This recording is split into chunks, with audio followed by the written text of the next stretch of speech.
And roll. How we doing? All right. So we have a great clinic today. How's everyone doing?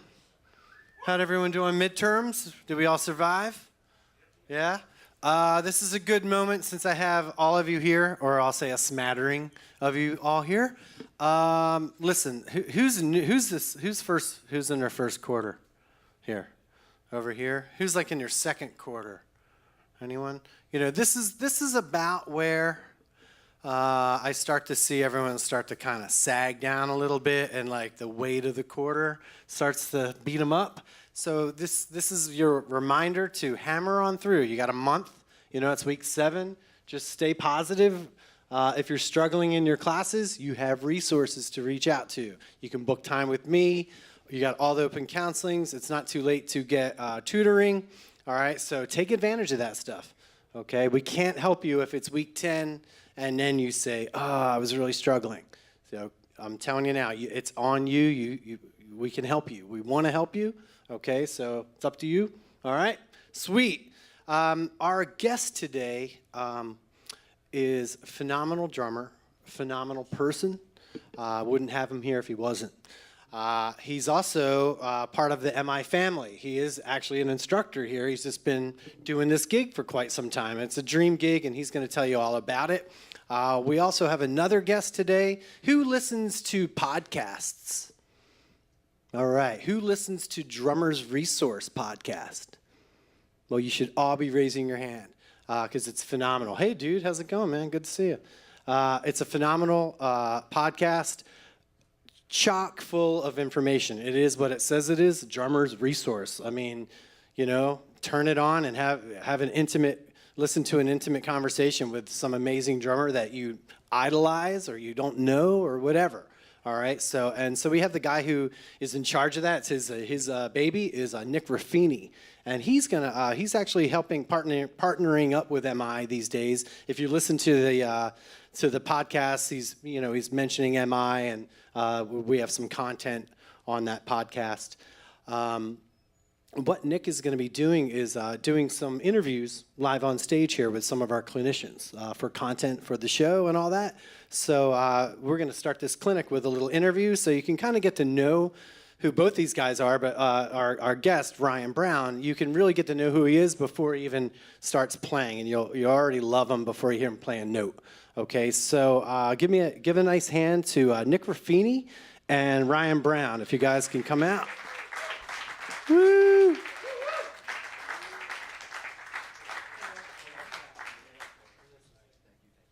Ryan's actually going to teach like dry erase board. Yeah. It's like amazing. And you can, yeah, I know. Hey, I'm taking this one? that one, yeah. It's a professional operation up here. Hold on. And one more announcement as these guys are getting settled. There's microphones on either side of the stage. Please, if you have a question, just stand with the mic, and when we know you're standing there, we'll acknowledge it. But when we record these, we really need to hear the question. And it's great, like if we're someone in the back, they can't hear the question. It makes no sense. You'll know what the answer is. You'll understand the answer if you knew the question. So please, don't be shy. You're all drummers. Come on, you know. Get up on the mic and use the thing, please. All right. So that's it, guys. It's all Good? yours. Yeah, Cool. Thank you. Thanks, Stu. What's happening, everybody? How's everybody doing? You good? You good? Yeah. All right. So, like Stu said, my name is Nick Ruffini. I run a podcast called Drummer's Resource Podcast. So I've done over 300 interviews of literally the greatest drummers in the world, like Steve Gadd, Peter Erskine, James Gadsden, and a long list of others. And now we're going to add Ryan to the list of people who I've interviewed. Never done it in this setting. So I've never done it in front of a live audience, which is really cool because we can have some interaction and some Q&A. But Ryan, first of all, thanks for being the guinea pig. I appreciate it. I'm happy to be your guinea pig for this. Yeah. And ironically, I just had my 300th show with Dweezil last week, so we were both at the magic number 300. Perfect. Yeah. So before I want to get into your career. We want to talk about that, but let's rewind it a little bit. Let's talk about how you got into playing. Let's talk about really where that spark happened for you when you decided, all right, I'm a drummer. It's actually happening, yeah. So I got a drum set for Christmas when I was 3, a little Sears drum set. started tinkering around on that, and my mom is a great piano player, and she would play ragtime and Dixieland music, and I would play along with her when I was like 3, 4, or 5 years old. When I was 6, I started taking piano lessons, and started playing trumpet when I was 9 for a couple of years, and then got braces. Couldn't play trumpet anymore, so I had to switch to something else, so I chose snare drum, kind of going back to what I was doing when I was 3, 4, 5. Right. So started playing snare drum, then switched to drum set, and then there were 2 moments for me. One was I saw Greg Bizinet give a drum clinic in 1989, and I remember watching the whole clinic. I'd never seen a drum clinic before, and I remember thinking, that's it, game over. I want to be that guy. And it was while he was out with David Lee Roth on the Skyscraper tour. Nice. So that was the first kind of domino that fell. And then the next one was when I saw Rush on the Presto tour in 1990, and watching that show, I remember thinking, okay, game over, for real. I'm doing this for the rest of my life. Yeah. Right. I was my moment was at a Vanilla Ice concert. Oh, nice. Just so I don't know if anybody remembers Vanilla Ice, but that's a true story. So how much do you think that the idea of playing other instruments helped you with playing drums? Because it's different when, if you play piano, you have to know how to at least read on some level. You have to know how to read if you're going to play trumpet. You don't necessarily have to know how to read how chord structures work, how key changes and all those things happen. How do you think that helped you as a drummer, though? I think it was massively helpful. I didn't realize that for a long time. I was on a gig after I moved to LA, and I remember finishing the gig, and the band leader turned to me and he said, "Hey, wow, your first instrument wasn't drums, was it?" I said, "Wait, how do you know that?" He said, "You're a musician. You're not just a drummer." Yeah, right. Yeah. So that was a kind of eye-opening moment for me, and then I started thinking back about my path and how I played all these other instruments first, and I think it was massively helpful. I think it kind of helped me think about things differently, plus starting to play, like I said, with my mom from the time I was super little, and having that interaction with somebody else, I think was, invaluable. I didn't realize that for 25 years, but I think it was. And reading is, a huge thing. And since I started when I was a little kid, then I had that base to go on when I How much do started you playing read? drum. Do you have to read now? How much are you required to read? Because you play difficult music, so you're not just playing, 4 on the floor kind of stuff. I mean, there's changes, there's all sorts of stuff going on in the music that you're playing. Yeah, there are a lot of things happening for sure. So I think I've done somewhere around like 150 tunes with Dweezil, 150 Frank songs, something like that. I've only had music for about 5 of those, but where it's come in more handy is being able to write out my own charts. So transcribing all of the other songs that I've had to learn. Right. So I use it on a daily basis. But for reading, a lot of people ask me that. I've only had 5 actual charts. Yeah. So as long as, and what I'm getting out of that is, you may not have to be the greatest reader in the world, but at least you have some understanding of a way that works for you to chart something out, or to really create a roadmap for yourself, so that you're not relying on remembering 150 tunes. Over how long would it take you to memorize 150 tunes? Versus having a roadmap of saying, okay, right. Here we go. So if it were 150 tunes I'd never heard before, ever, it would take a while, right? So, but for me, it's if I get it out and I can see it, then I can internalize it. The Frank stuff was different for me because I've listened to it since I was 13. So I've been a diehard Frank Zappa fan my whole life. So it's burned into your brain already. It's burned into my brain. It's in my DNA. I already knew all the forms of the tunes. So I sort of already had it memorized, which, I sort of feel like I've been studying for this gig since I was 13 in a weird way. Sure. So let's talk about the career transition that you had. So after, you're in high school, was there a definitive moment where you said, okay, I'm going to do this as a career, versus saying, I'm going to play drums and I'm going to go out and I'm going to get a day gig and I'm going to play on the weekends? Was there ever a question? No. It was like, it honestly goes back to those first 2, the Bizinet Clinic and the Rush concert. And that was it, game over for you. So the Rush show was, I was a freshman in high school, and that's when I was like, all right.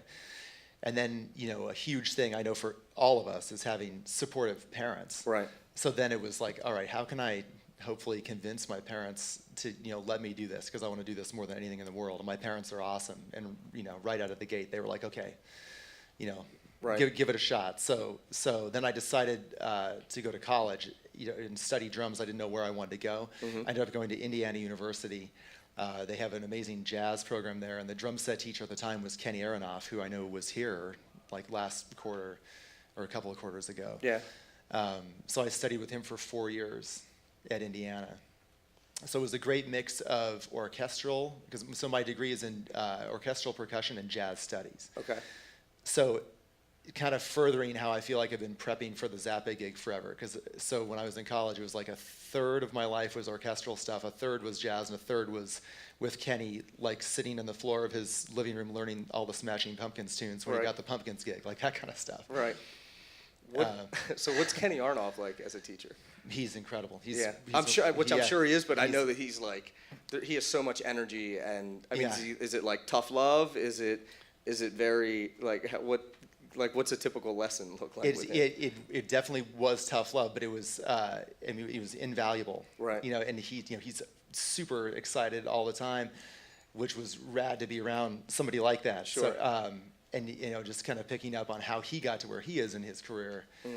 And he's played on now 500, 600 records, whatever it is. I mean, who knows? I feel He's like played with anyone who's anyone. Yeah. He's played with them. I feel like it was 500 records 20 years ago. Right. So right. I don't know what it is now. Yeah.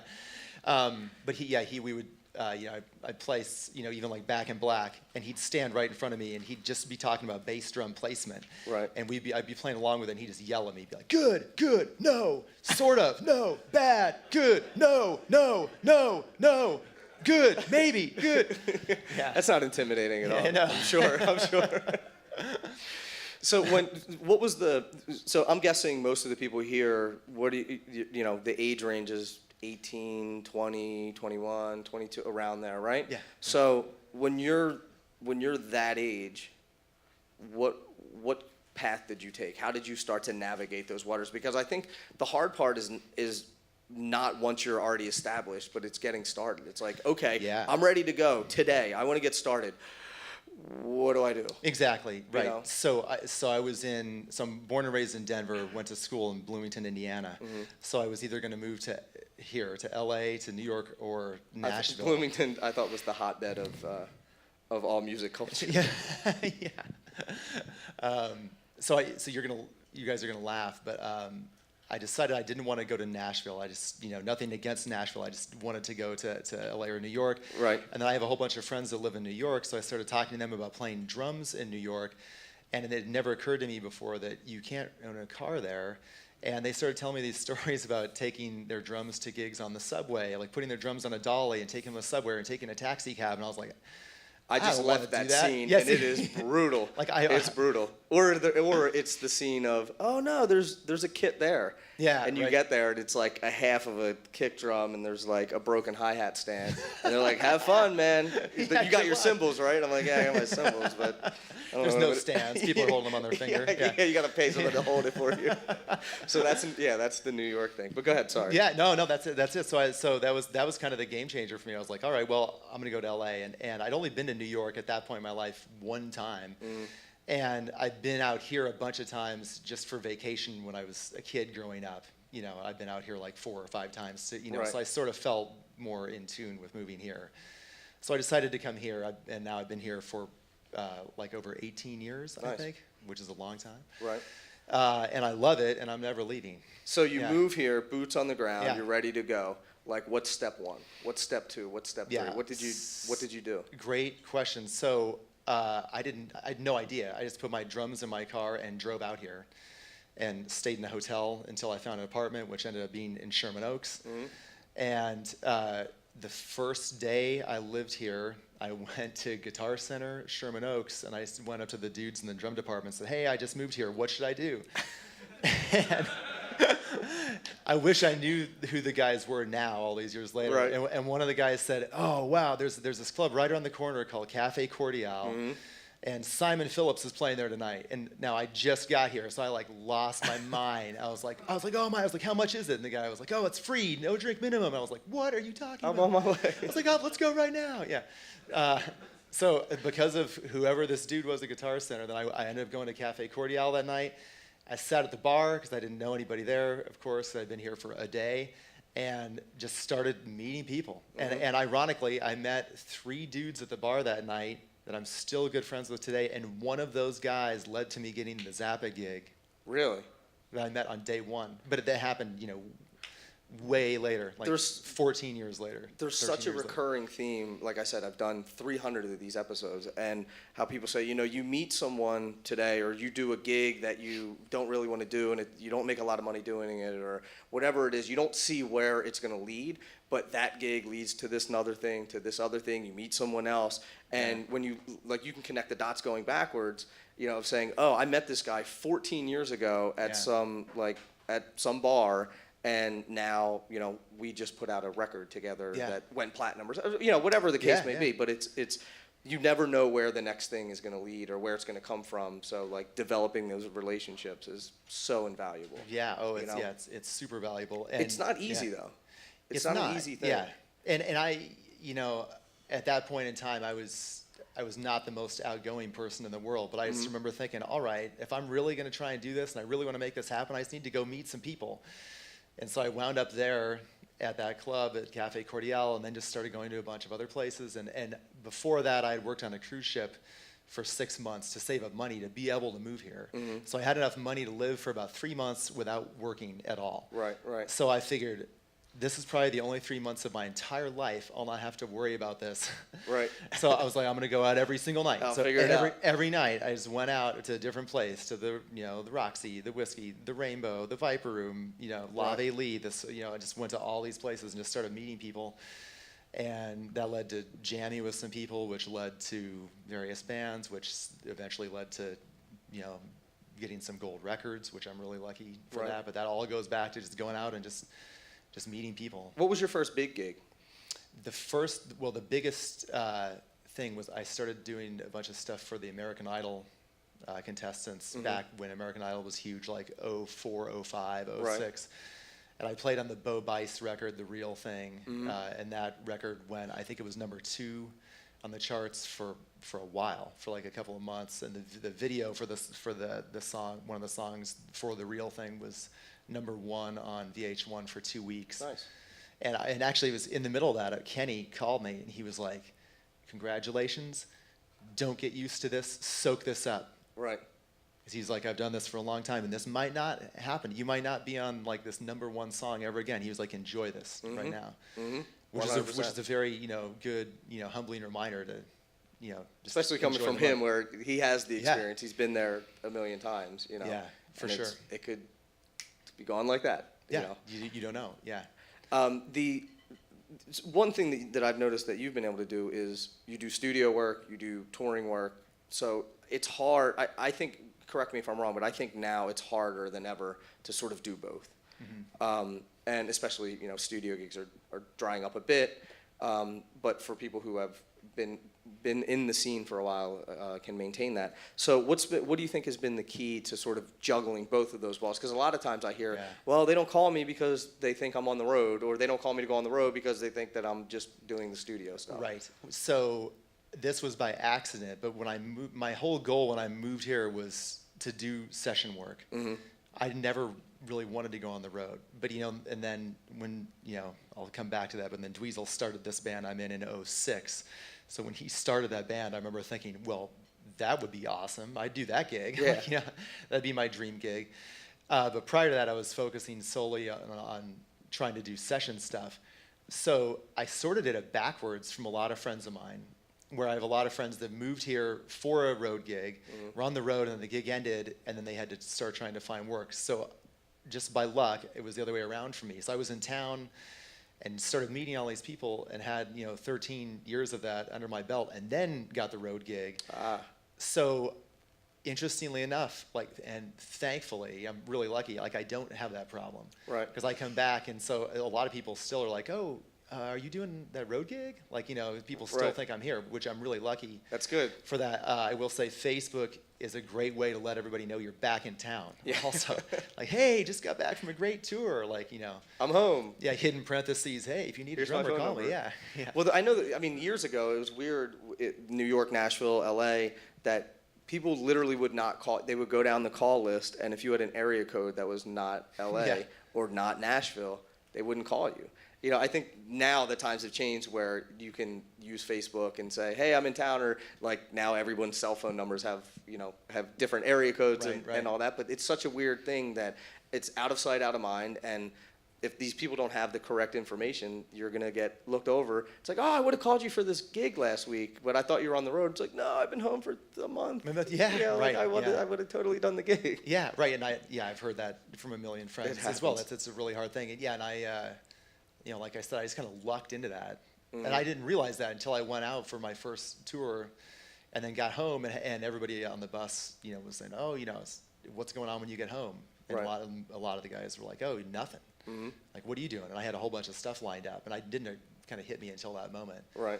Like, Yeah, because you yeah. come home and then the money stops coming in, so you have to Yeah. go. You either got to go to the studio, or some guys sit around and do nothing, or some guys like you, hustle and get gigs and do Yeah. all that. So, what do you think are some of the things, looking back, maybe some mistakes that you made, or some things where you say, oh, I wish I would have done this earlier, or I would have done this differently, or Wow, that's a good question. we're trying to fast track it yeah, here, so yeah. you guys don't have to make the same mistakes. No, that's a fantastic question. The more you do this, it's just like any business, you realize how important relationships are and how to deal with people. Mm-hmm. And I guess there's a couple of times looking back on it where I probably would have handled situations a little bit differently, just on a personal level. But the more you are in the business and the more you do that, then you learn more, just like anything. So a couple of those things, but nothing really sticks out as being some. I know that might sound No, I think ridiculous. I but think that's good that I- you can you look know, back and say, oh, or that if you're it not is, looking back saying, oh, or I just blocked something out of my mind that I don't want to remember anymore. That may be the Yeah, case. yeah. Yeah. No, I've been really lucky. My whole goal was to just make a living playing drums. Right. And I've been lucky to meet a lot of the right people to do that. Mm-hmm. So, I'm just thankful for that. Because what's better than this? Nothing. Nothing. Nothing. That's why we're all here. That's why everybody's here. I had a conversation last night with James Wormworth. He's the drummer for the Conan O'Brien show, and we were at dinner. I said, I get paid to play drums and sit around and talk to drummers all day, and he gets paid to play drums on television. We're like, life's not that bad. Yeah, right. Yeah, It's not that bad. exactly. It could be a lot worse, Yeah. So let's talk about some. Because I want to get you behind the kit playing. Let's talk about some current work that you're doing now, the stuff that you're working on, some stuff that's coming down the line, and then we'll take a couple questions, and then you can play drums, and then answer some more questions. Yeah, sounds great. Right. So what's the stuff that you're working on now? So I've had the Dweezil gig for about 4.5 years. So we just got back last weekend. And then So Dweezil Zappa, Frank Zappa's son. Yes, yeah. Right. So Dweezil, Frank's son, and so we play all Frank Zappa music. Out of curiosity, how many people in here know who Frank Zappa was? Raise your hand. Yeah. All right. Awesome. Great. You'd be surprised. A lot of times people don't know, which is totally cool. So it's like Dweezil's whole MO is like educating everybody, and we play a lot of college campuses actually. Oh, really? Yeah. And so his whole thing is trying to bring the music to a younger audience. There's so many records. He'll be touring forever because we'll never run out of songs. Was to play. he part of the Zappa Does Zappa? Or what was That is yeah. It was Zappa Plays Zappa. Zappa Plays Zappa. Yeah, Right. It's the same band, but he had to change the name. Ah, okay. Yeah, Okay, go ahead. which Continue. is a different podcast. Sorry. Yeah. That's on the Music Business podcast. Yeah, that's the music business podcast. Yeah. The copyright and law podcast. Yeah, same thing. So he Okay. started it in '06. Ah, And then that first tour, Steve Vai and Terry Bozzio were also, and Joe Travers was the original drummer, who's amazing. right. Yeah, so it's the same band. Okay. It's just had a kind of rotating cast of people. There's only one person that's the same from '06. Sheila Gonzalez is the only original I got member. it. Okay. Yeah. So you're doing that gig, Yeah. and then I know you play with like a bunch of different I play things. with a whole bunch of people, yeah. So it's like you said, like when I get back in town, especially when you're on the road, and if you haven't been on the road, you'll see it's so awesome playing every day. And you get home and like I have one day off, and I'm like, something's wrong. Right. Like I'm like I need to go hit stuff. Like what's happening? so I try to keep myself busy. So I play an original band called the Young Royals, and we've finished a record that's gonna be coming out soon. I play a lot with them. I do a lot of session work with this gentleman over there named Jason Mazilis. We do a lot of stuff together. And we had a band for a long time called Black Belt Karate. So we did that for 4 years, something like that. I do a lot of other session work with somebody who teaches here, actually, Michael Reed. If you guys know Michael Reed, I've known Michael since 2001. And I've done a million things with him. So I do a lot of session work with him. There are a couple of corporate bands I play in. We do a lot of weddings and private parties. I play with a David Bowie impersonator named David Brighton. I played with him for about 15 years. Wow. Which is a long time. So That's a long gig. Yeah. So I'm lucky. I get to play Frank Zappa music. I get to play like the whole Bowie catalog, which all that is also awesome. Tons of great drummers and great stuff with that. And I love teaching. And so I've been doing a lot of clinics, and I taught. I know a lot of you here, but a lot of you I don't know. I taught here for about 4 years until I got the Zappa gig, and I miss being here. It's great to be back. Although I forgot where the restroom was when I walked out here a couple minutes ago. So, I was like, yeah. Well, you're busy. Yeah. That's good. Yeah. That's good, right? Yeah, I'm lucky. It's great. Yeah. I mean, it's at the end of the day, it's like you said, it's all about relationships and people. And like for example, when I showed up here, you asked another avenue of like trying to find work. That like the second day I lived in LA, I joined the union, and I got the union directory, and I remember flipping through it, and it was like Jim Keltner's number goes by, and Greg Bissonet's number goes by, and I was like, oh my gosh, I have these guys' their phone numbers. Right. The other thing that sticks out about that too is all right, you're looking through here, and there's Jim Keltner, and there's Greg Bissonet, and there's all these other people. You have their phone numbers, but guess what? So does everyone else, and that's your competition. Yeah, exactly. Like when you go into that pool of drummers, you're competing against Greg Bissonette. And I mean, you may be right for one gig, and Greg may be right for another gig, but in reality, that's who you're competing. If you want to be at that pro level, that's the guys who you got to go up against. So if your playing has to be at that caliber, you have to start developing the relationships to get to that level. Yeah, you're right. And those guys have been here forever. Right. So they know everybody. So it's just, but there's always younger generations of people. Of course. So, it's just you kind of work your way up through the whole thing. So long story short, I called like probably 20 of the most famous drummers you can think of out of that book. And was like, hey, I just moved to LA. Do you guys teach lessons? Cool. Please give me a call back. Right. I just cold called like, those guys, Vinny, Weckel, like I just called everybody. I was like, why not? Just see if they teach lessons. So and I not left only a that, message. subbing gigs comes out of that. Yeah, exactly. Like subbing, or if they get offered a gig, like this happens a lot, where like some known guy that you might think is like unreachable, A, is totally reachable, and B, gets called for stuff all the time that they can't do because they're on the road with James Taylor or whoever it is. So then they'll start to throw you. Yeah, like that. My student's available, and Yeah, Bissonette, like that happened. That's happened for me a few times with Bissonette and Kenny, and like that's it's the way it works. But sort of a smart like growth hack strategy to which go in and take lessons from all these people, and you're like, hey, I can play. Yeah, which like I didn't realize that at the time when I called them. But what I wanted to tell you guys was when only like 5 of those guys actually called me back. So when Greg called me back, he said, hey, I'm on the road right now. He was like, I'd love to give you some lessons when I get home, but do you have any questions for me? And I was like, first of all, I was like, wow, he's the nicest guy in the world. And I was like, yeah, I just got here. I've been here like 4 days. What should I do? Right. And immediately he was like, easy, don't leave Los Angeles. Just stay, like you picked LA. Like don't leave, because if you go somewhere else, you'll be starting over. Right. He's like, if you want to, that's great, but just know you'll be starting over at ground zero. So it's like, don't leave. And he was like, show up on time and just do what they want. And I remember saying, I said, you didn't say anything about drums. And he was like, exactly. Yeah. I was like, all right.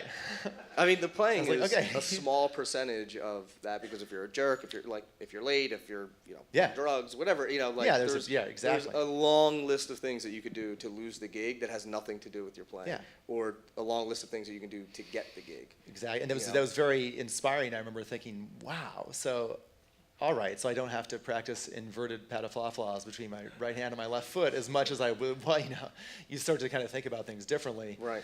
And then you're right. So then now, like we are on a bus. So there are 11 of us that live on a tour bus.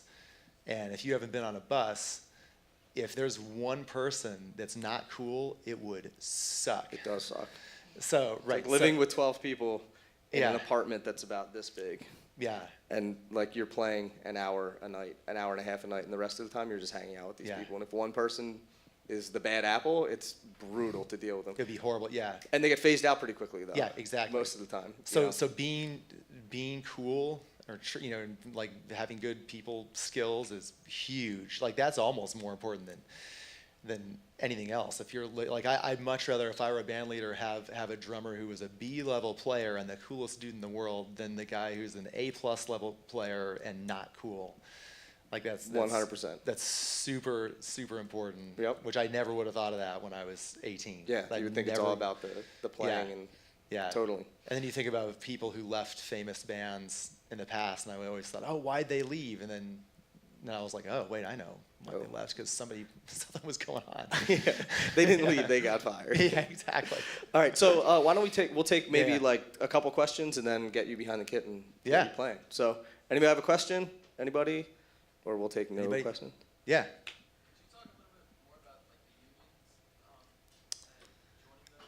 Yeah. So he said, I'll just repeat it just so if everybody here. He said, could you talk more about the unions and joining them and what goes into being part of that? Yeah, great question. So to join, it's not like SAG or some other unions. You can just go and join. Like my dad, who's not a musician, could go join the music union. I think it's like $200 a year, so it's not a lot of money, but then it opens up all kinds of different opportunities. So there's a referral service that they have that refers people for gigs, which that led to me being in Pirates of the Caribbean 3 randomly, because I took my headshot down there. Like I'd lived in LA for first of all, I was like, what's a headshot? And then once I figured that out, then I got a picture, took it down there, and then this casting director called me, and that led to all kinds of like on-screen work.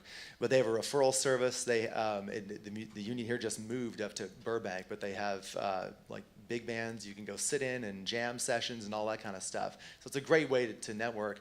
As far as union gigs go, the stuff that I do that's union is if it's major label or motion picture, TV, soundtrack sort of stuff.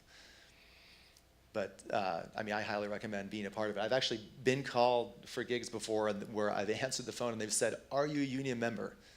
They don't even tell you what it is. And I am. And if you say no, because they don't have time to wait for somebody to join. Yeah.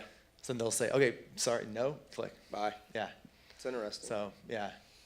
Any other questions?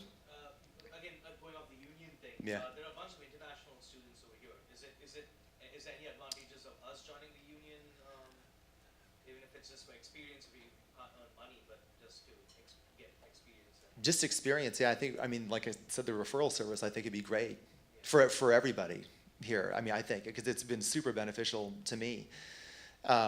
But yeah, I don't know. I don't know if there might be some advantages for international students too, or if it helps. Like, I don't know if they can help you, get a visa, or I don't know. That's a good question. There's one thing about the international thing that just popped into my mind. Is there anybody here from Canada?